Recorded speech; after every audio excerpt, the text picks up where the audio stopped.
तर तुमचा असा दुसरा प्रश्न आहे की आम्ही इथं आलतो तेव्हा खाली आम्ही जरा माहिती घेतली की तुम्ही जरा कुडाबिडात राहत होतात, तर आज तुमचा एवढा मोठा बंगला आहे. हे तुम्ही शून्यातून कसं निर्माण केलं?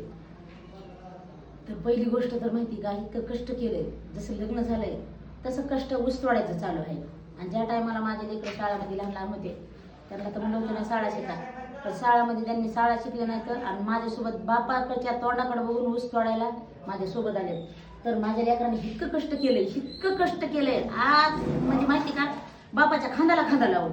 त्याच्यामुळे माझं आज हे कुडाचं घर निघून माझं हे झालंय. आणि तेवढ्यात मोठी गोष्ट म्हणायची जर म्हणलं जातं तर ऊसाचं तर झालंय, पण जी माझी जी फॅमिली आहे त्यांचं बी काहीतरी हातभार आहे. मी असं की खोटं म्हणून आपल्याला वर करता येत नाही.